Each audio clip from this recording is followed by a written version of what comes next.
Carole Lombard was one of the biggest stars in Hollywood when America entered into World War II. Understandably, the actress was asked by the American government to use her star power to help aid fundraising efforts for the war. Carole was just a few years into her marriage with second husband Clark Gable, with whom she was madly in love.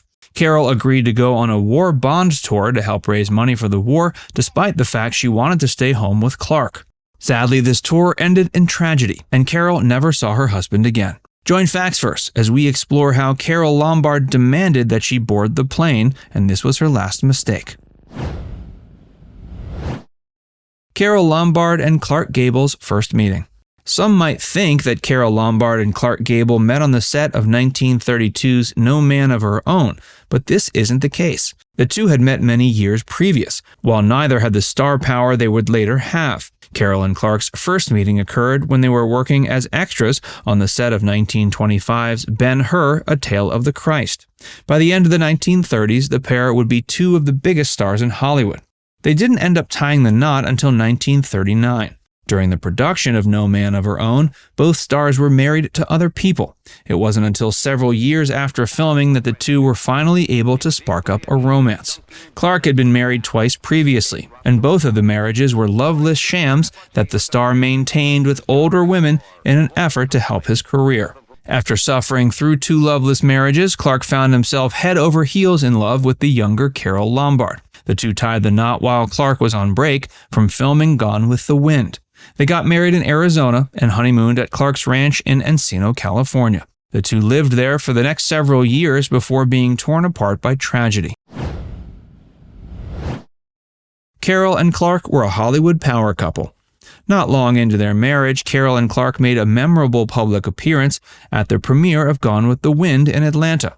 Though the powerhouse celebrity couple was pretty much the only thing on journalists' minds that night, Clark was quick to point out that Gone with the Wind author Margaret Mitchell was the one who deserved all the attention.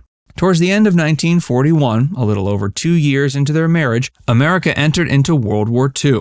Given that Carole was one of the biggest stars in Hollywood at the time, the actress was asked by the American government to lend her star power to fundraising efforts.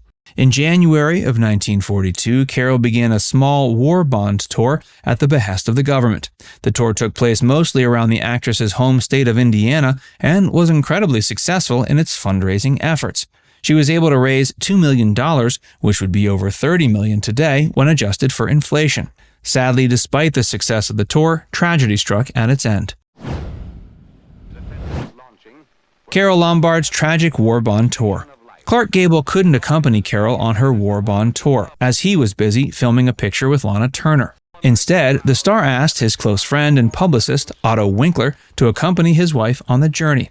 Carole's mother also accompanied her on the war bond tour. The tour across Indiana ended on January 15, 1942, with a big dinner in Indianapolis. But tragedy would strike soon after. As was tradition with war bond tours, Carole and her posse were going to be returning home from Indiana by train. At the time, trains were considered a much safer and more reliable mode of travel than airplanes.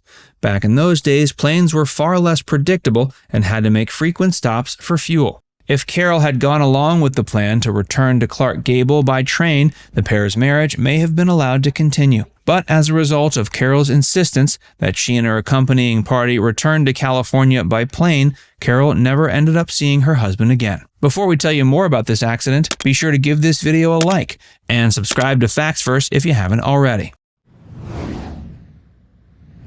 Carole was killed by a coin toss. Carole Lombard wanted to return home from her war bond tour in Indiana by airplane instead of by train, because she wanted to return to her beloved Clark Gable as fast as possible. The two were only a little over 2 years into their marriage and were as madly in love as ever. Carole hadn't wanted to go on the tour, but had done so out of a sense of responsibility for her country. As a powerhouse couple in Hollywood, Carole and Clark knew they had to contribute to their country's war effort in some way. Due to the fact that Clark had entered into his 40s by the time, they felt he was too old to enlist. Instead, Carole decided to agree to the government's plea to lend her star power out for fundraising. With her successful fundraising efforts for the war behind her, Carole was ready to return home to her husband and relax. Wanting to get home as fast as possible, she begged her handlers to allow her to return home by plane. This was against protocol. In addition, Carole's mother, as well as the accompanying Otto Winkler, were averse to air travel. Carole begged for her accompanying party to agree to return by plane, and she was eventually able to convince them to agree to a coin toss that would make the difficult decision for them. It was Carole who won the coin toss, though this proved sadly fatal for her and her companions. The details of Carole's tragic death. The flight they were on ended up crashing into the side of a mountain. All of the passengers on the flight were killed. It occurred near Las Vegas, and Clark Gable rushed to the city as soon as he heard news of it. While it seemed obvious from the news there weren't going to be any survivors, Clark was holding out for a miracle. But that hope came crashing down when Carole's remains were found. Understandably, Clark felt a massive amount of guilt after his third wife's tragic death. There were numerous factors that contributed to the star's massive guilt, including the fact that it was his unwillingness to serve in the war that had encouraged Carole to take part in her own fundraising efforts. While Carole was out touring Indiana to raise money, Clark was in Hollywood filming a picture with Lana Turner. Not only that, Clark also had extramarital relations with Lana during filming.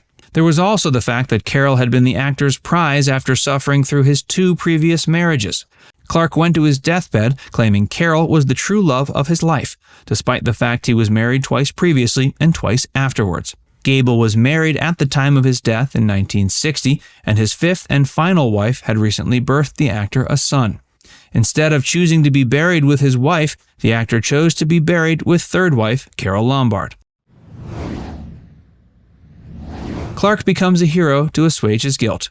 Clark had to finish filming his picture with Lana Turner after the announcement of his third wife's death, and then he went into a period of binge drinking and isolation before re-emerging with the news that he was going to enlist in the U.S. Army Air Forces.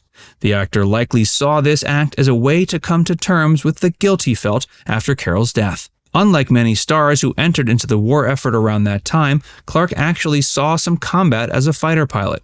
It's been claimed he flew on upwards of 5 combat missions during World War II. In January of 1944, Clark attended the christening of a new warship named after Carole. The ship was named after the late actress to commemorate her for her fundraising efforts, as well as pay respects to her in the wake of her tragic death. Clark returned home from the war a hero, and quickly jumped back into his acting career. Now it's time to hear from you. Which part of this story was most surprising to hear about? Let us know in the comments section below. And before you go, make sure you give this video a like and subscribe to Factsverse if you haven't already. Click the bell icon to stay updated on all our latest content.